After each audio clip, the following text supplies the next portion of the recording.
And today we have author Allan Boroughs with us to talk about his new book that's coming out, and also about writing and inspiring young people. So I'd like to welcome Allan Boroughs to the webinar today. Thank you very much for being with us. Hi Hannah, how are you doing? Very well, thank you. Thank you very much. Can I say you're looking very glamorous this morning? I was expecting lockdown hair. What happened to that? I actually had a haircut right before lockdown. Oh. What about you? You do a haircut right before lockdown, which is the worst possible scenario. You have to go to the correct hairdressers. But I just wondered, could you tell us a little bit about yourself briefly? Sure. So my name's Allan Boroughs. I'm as you rightly say, I'm a writer. I write children's stories for middle grade readers, which is children from about 8 to 12 years old. Although I have actually had emails from readers. The oldest reader I had was 67, who said he really enjoyed the book. So they can be of any age. I enjoyed travelling until relatively recently, but that's not a luxury that we have at the moment. But I have done a lot of travelling in pursuit of researching my books, and I'm also very active with the local branch of Extinction Rebellion. So I'm big campaigner against the dangers of global warming, and I believe that it's something that we can all act together to do something about. So those three things take up quite a large chunk of my life, and also I have a family. I have a wife and two children, one teenager and one in his 20s. So again, the four of us have been become quite close, shall we say, in the last 12 weeks, locked down in the same house. So yeah, it's so that's me in a nutshell. That's really interesting. So could you tell us? I know you've got a book coming out on the 1st of June, and this is going to be your third book because you've already published 2 other books, and it's going to be a series of 6. So could you tell us about your new book that's coming out on the 1st of June? Yeah, so it's I just happen to have a copy here. So it's called can I get the sunlight off it?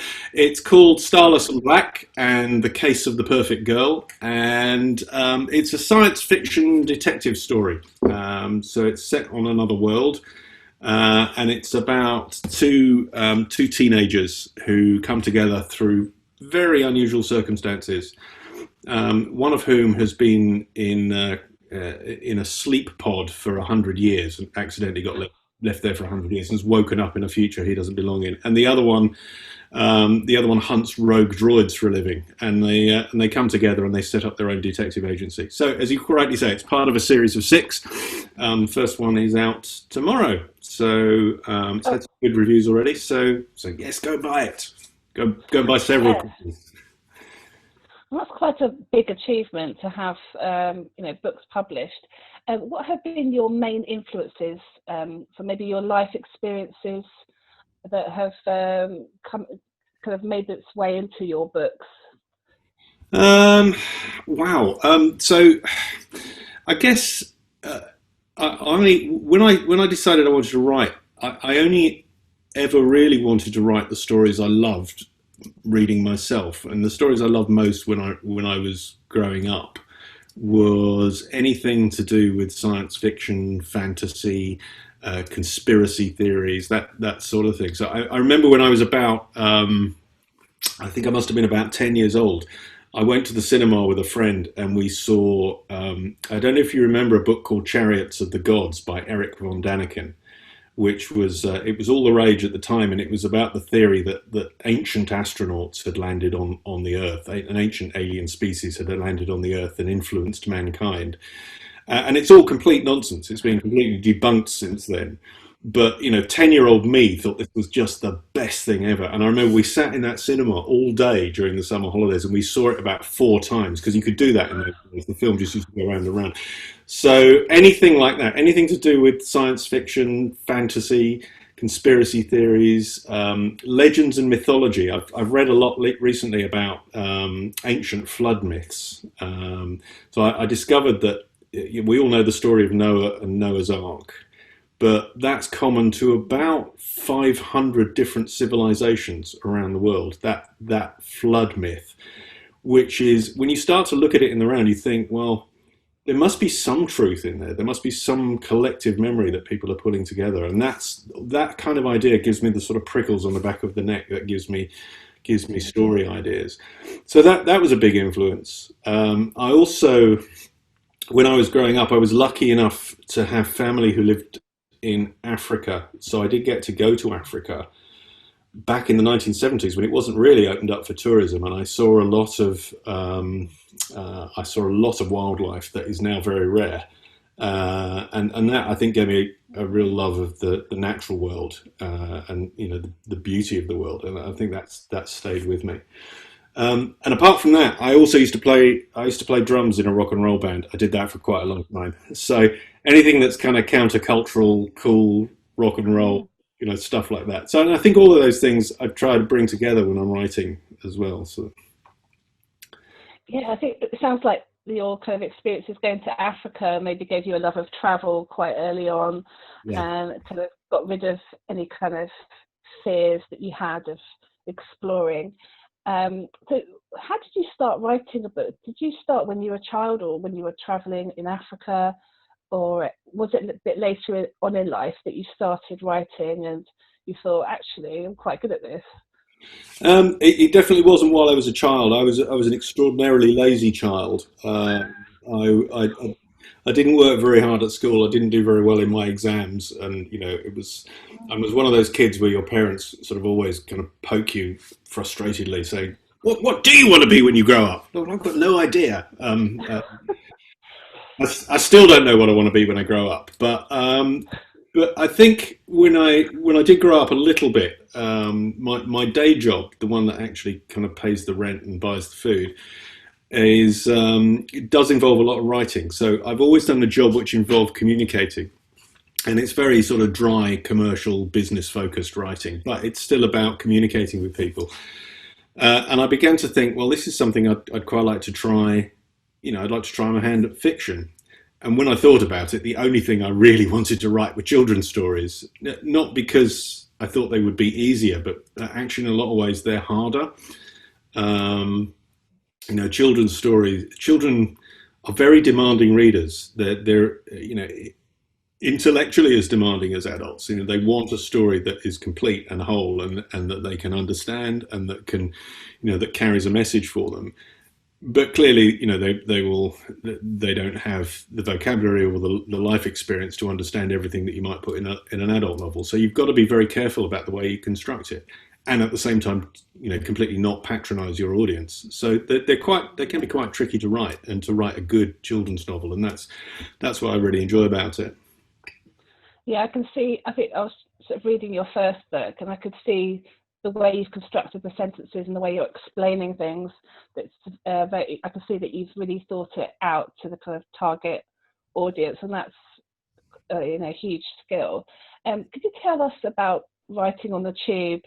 I know that when you were first writing your book, you were kind of packed in a tube, and obviously your time was very precious, because you got your full-time job and you were trying to write a book, and you're packed in, squeezed in the tube writing. Could you tell us a bit about that?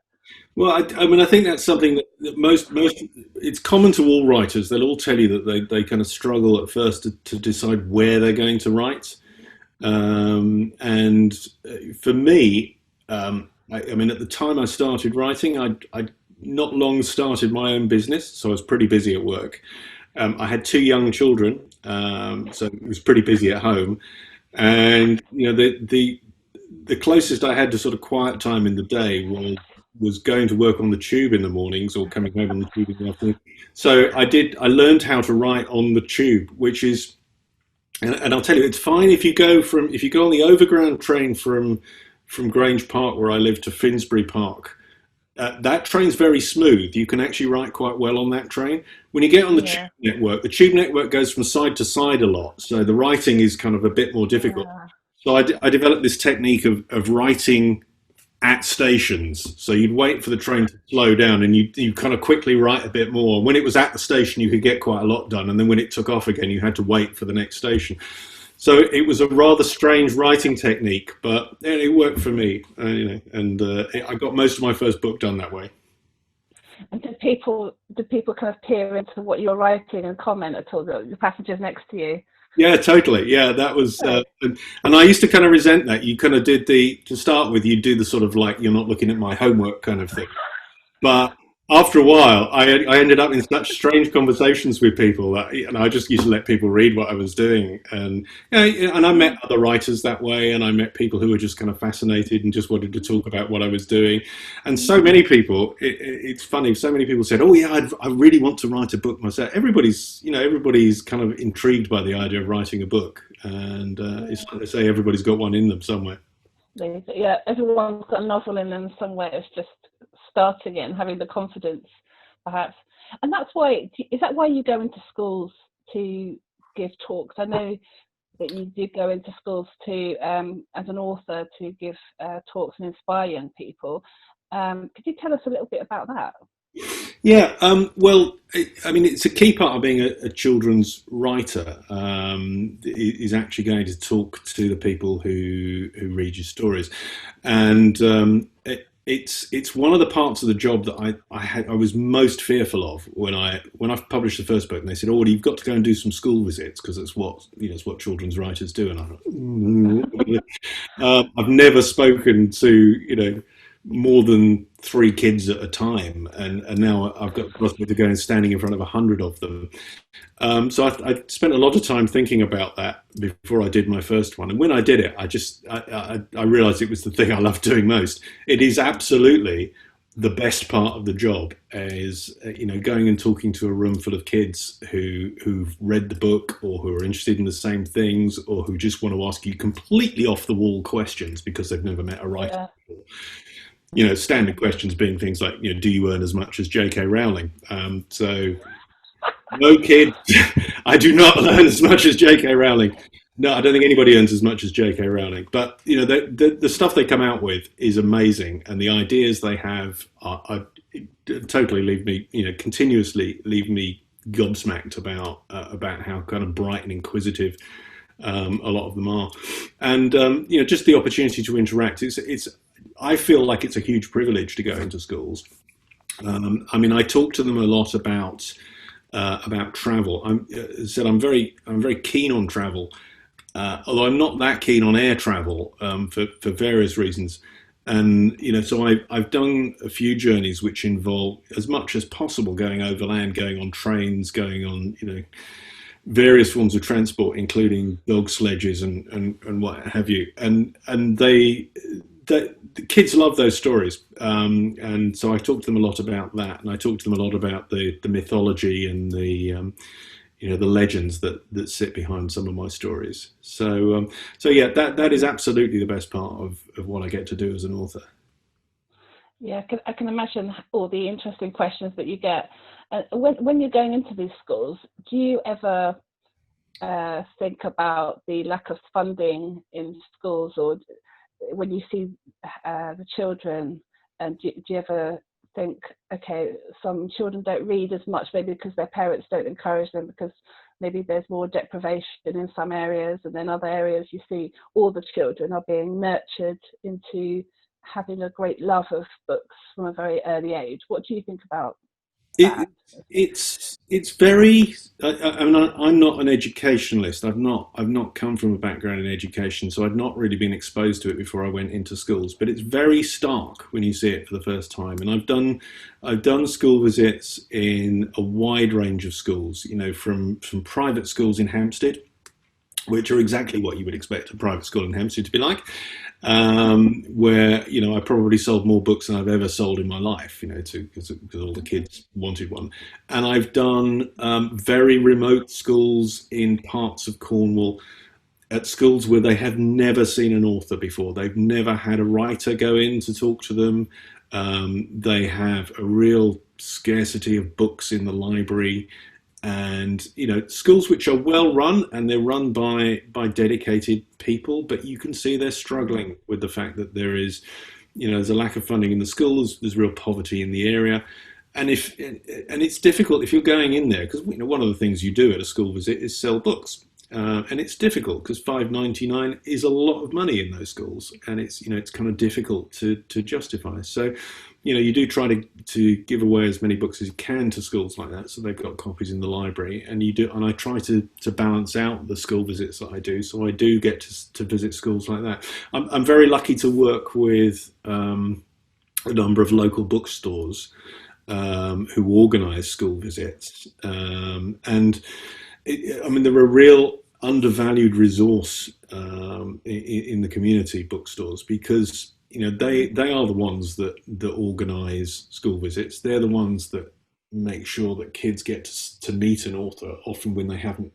ever had a chance to do that before, and they do that entirely off their own bat. And they do it. They make some money from selling books at those events, but if they didn't do it, nobody would do it. Amazon don't do things like that. So this is why writers are so passionate about local bookshops, because they are such an important part of the community. And I think that's invisible to a lot of people, but actually seeing that up close, you really appreciate what they do. Do you think the COVID-19 crisis is going to change the way education runs? And do you think there's going to be people who educationally are going to suffer a little bit more than others? Wow. Yeah, that's a massive question. I honestly don't know the answer to that. The short answer is yes, of course it will. It's fundamentally changed this school year. My daughter was due to do her GCSEs this year and didn't. And I think she and her friends have gone from an initial sort of elation of, hey, we don't have to do exams, to suddenly realizing that they don't get to see their friends again, they don't get to have a prom night, they don't get to have end of exam celebrations, they don't get to have the long summer of celebration that they were having. So they've been deprived of a huge amount, much more than than they've ever been given by having their exams cancelled. So I think their life view for a number of young people has been significantly changed, and their expectations will significantly change. What will it do to their education? I think it won't make it easier, particularly if schools are coming back to a socially distanced school. I'm not sure how that's going to work. But one thing I would say is I think young people are massively resilient and practical in a way that often much older people are not. Much older people tend to be less flexible and kind of more rigid in their thinking. Younger people get on with it. They adapt and deal with it. That's been my experience. So yes, it will have an impact. I'm not sure I could tell you exactly what it is, but I think I've got confidence that young people will cope. Yeah, they are very resilient. And it kind of might be a bit like the new way of working in companies. A lot of people are working from home now, and less people maybe are using a car. And I know you're very much into the environment, and you really care about the world and what we're doing to our planet. And you're a member of Extinction Rebellion Enfield. Correct. And part of that might be kind of children in schools. And I know they're going to be in sort of bubbles, working maybe 1 or 2 days in the school and then at home. What other things do you think might change going forward that might help the environment, such as less cars? What would you like to see as a positive change going forward? What Extinction Rebellion stands for, I think is kind of reasonably well understood, but essentially what we're asking for is for governments to tell the truth about the science around climate change. To be very clear, we live in an era where based on the science is like a mantra. It's, the government say it every day at the briefing. This is all based on the science. Well, climate change is based on science. And very clear science that the vast majority of scientists agree with. So it's not really a matter of doubt anymore. And the second thing is we want those governments to act on that science. We want zero emissions, zero carbon emissions by 2025. Now that's massively ambitious. But if you don't set massively ambitious targets, then people don't act against them. If it's kind of something way distant in the future, then nothing happens. And then thirdly, there's the argument that says, well, climate change is so important; it's beyond just being left to governments. That they're actually we need ordinary citizens to have a say in factors that affect climate change. Now, those are all things I'd like to see happen. I think if you look at what's happened in the lockdown, people are driving less, they're cycling more. You look up at the sky, there's fewer planes in it, the air is clearer and cleaner. And I think, there's nothing good about the COVID crisis. I mean, you can't get away from the fact that it's killed tens of thousands of people just in this country alone, and people have had enormous loss. So I'm not claiming there was anything good about it, but you can see some silver linings. You can see that people are appreciating some of those things. And that I would hope that some of that will continue. And I think it will probably go one of two ways at the end of lockdown.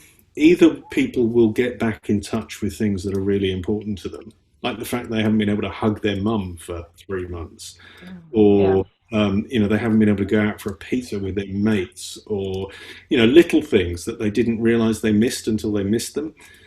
And maybe they will use their cars less. Maybe they will consume less. Maybe they will be less concerned about having the latest fashion and more concerned about the people around them. But the danger is, I think we come out of lockdown and there'll be such economic arguments for getting the economy restarted that there'll be a resurgence of, carbon-intensive industries will be pushing to get those industries moving as quickly as possible. We're already seeing that. In Australia, there's a massive lobby from the oil and gas industry for government investment in that industry, to get that industry restarted and to invest in it for the next several decades. So we're already seeing that pressure coming, and there's a danger that, whilst we've had this brief window where we've all appreciated that, that what it means to have a sort of cleaner world, that will all just go by the by, because we'll be trying to cope with the economic impacts of the crisis. So it's about balancing the economy with the environment, and I think that's been the problem maybe all along. That's why I think Extinction Rebellion Enfield and Extinction Rebellion didn't feel like they were getting anywhere. And take us back to January, when you were feeling quite frustrated as part of Extinction Rebellion. And could you tell us a little bit about how you stood up at a full council meeting in Enfield and showed your feelings and showed that you actually mean business? So just to set the context on that. Extinction Rebellion have been so last year, Enfield Council declared a climate emergency. So, which was a way of saying that politically they recognised the climate crisis, and that they were committed to doing certain things about it. And it's something that Extinction Rebellion asks of local authorities up and down the country. What we asked them to do off the back of that was a few things. We asked them to divest investment from fossil fuels. We asked them to set a baseline for what their carbon emissions were currently, so that they could measure progress going forward. And we asked them to work towards a target of zero emissions. And they committed to doing all of those things by declaring a climate emergency. And that's a very positive thing. What we felt frustrated by was that in the months that followed, we saw very little progress. And we had several meetings with the council. Extinction Rebellion had several meetings with the council. We didn't see enough progress. And we felt we were getting a bit fobbed off. And there is a danger, I think, that everybody kind of wants to wear the badge that says I'm a climate, I'm aware of the climate, but they don't necessarily want to change their behaviours around it. This concept that we call greenwashing, and we felt that was a danger with the council. So we thought about, what could we do? Extinction Rebellion is committed to non-violence. So direct action, but non-violent direct action. So what could we do that would make an impact? And there was a council meeting in January, and as a group we turned up to it with a prepared speech and with several whistles. And as the council meeting started, we made our presence felt, and we read out our prepared speech. And after a short period, the council chamber was cleared, the meeting was adjourned, we were ejected from the chamber, and I think the council meeting continued after that. So hopefully people don't think we disrupted democracy for too long, but I think we did make our presence felt, and we made it felt in quite an effective way. And you were sitting in the chamber, Hannah, so you got a scoop that evening, I think. I was sitting there, and I had no idea about it, and I had all my paper there ready to write a report. But I was very impressed actually with the way you conducted that. I wouldn't have guessed that you were going to stand up for what you believe in, and you're very enthusiastic about it. And I was struck by how peaceful it was, because I think the mayor's assistant came and he kind of touched you very gently, and that was the signal when you stood down and you went down the stairs into the darkness. Yeah, and I'm very grateful that the council staff dealt with the whole thing very professionally. I mean, it would have been pretty unpleasant if you ended up with some security staff that had overreacted, and they didn't. They were great about it, and we're very grateful for that. So hopefully that's given people some food for thought, I think there has now been some progress with the council. They have now issued their statement on climate change, which was actually due for a public consultation and meeting immediately before the lockdown happened. So obviously that hasn't happened, but we're looking forward to that now being a matter for public debate. Do you think more people should get involved in Extinction Rebellion, or just literally stand up for what they believe in? Because you obviously take action when you think things aren't moving forward enough. But do you think there's a lot of complacency out there, and that's why the environment issue kind of gets a bit on the back burner? I think people have got lives to lead, and I think for a lot of people, the Extinction Rebellion is just kind of something that goes on as a bit of a freak show, a sideshow of some description. And for me, it's I think the acting on this issue is very important for me. It's an issue very close to my heart. But I think the thing that will really give it widespread appeal to people and widespread relevance to people is the more we focus on local issues. So it's very difficult to feel passionate about global warming when it's a strange abstract concept that happens right around the world or another part of the planet. You can look at wildfires happening in Australia or California, or floods in Southeast Asia, and sort of understand vaguely that it's something to do with global warming, but it doesn't really resonate with a lot of people. But I think when you talk to them about the fact that Enfield is in the process of rebuilding the incinerator plant with a much bigger plant that will put 700,000 tons of carbon into the atmosphere, not to mention all the pollutants that go with it in the air above Enfield, then people start to become interested. And so, for me, local campaigning is probably the most important part of what we do. And I think people will become interested and involved in what Extinction Rebellion stands for through local issues like that. After all, you are much more interested in an issue if it happens on your doorstep. Because at the end of the day, it might affect your health. I mean, I know asthma is very rife in the borough and in certain areas as well, because of the pollution of cars. It can increase asthma and maybe other diseases as well. So I think it affects us all. And I think a lot of people have commented about the fact that sometimes when Extinction Rebellion have got together in the town centre, there's not that a bigger crowd, and really it's such a big issue, it's such an important issue.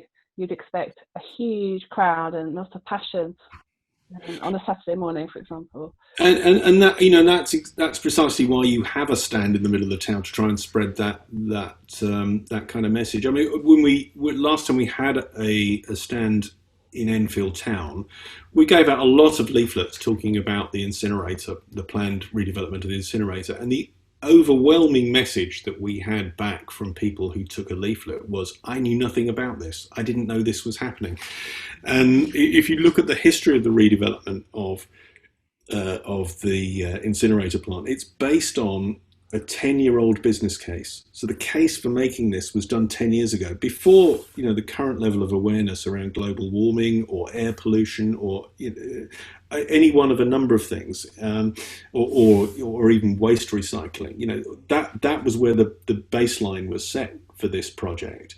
And at that time, I think the North London Waste Authority leafleted about 28,000 homes, which is not very many homes when you consider the catchment area for that incinerator plant. So the consultation process was a decade ago, and to a very, very small number of people. And the likelihood is a large number of those people will have moved on.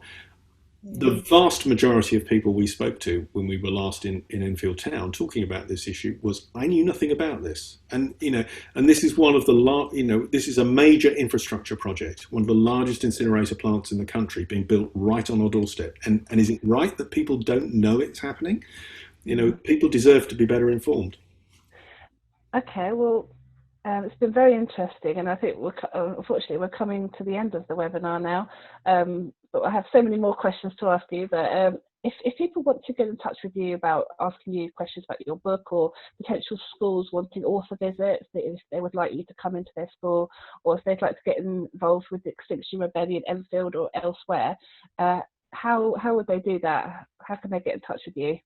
Well, to take those in reverse order, if you want to be involved in Extinction Rebellion, and do get involved in Extinction Rebellion, there's all sorts of roles. You don't have to stand up and be bullshit if that's not your style. There are plenty of people who want to do that.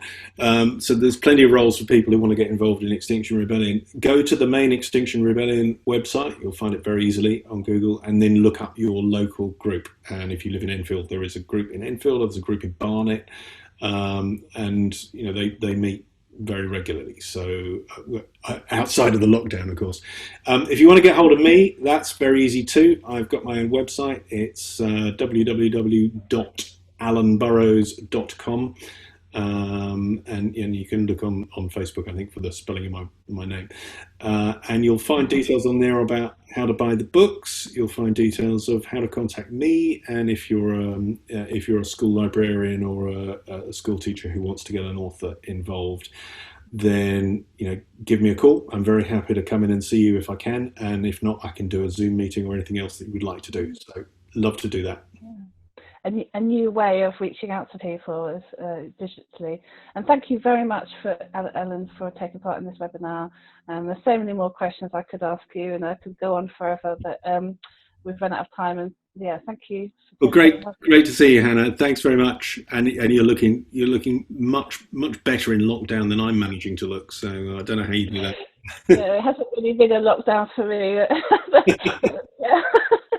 And we look forward to reading your new book as well when it comes out.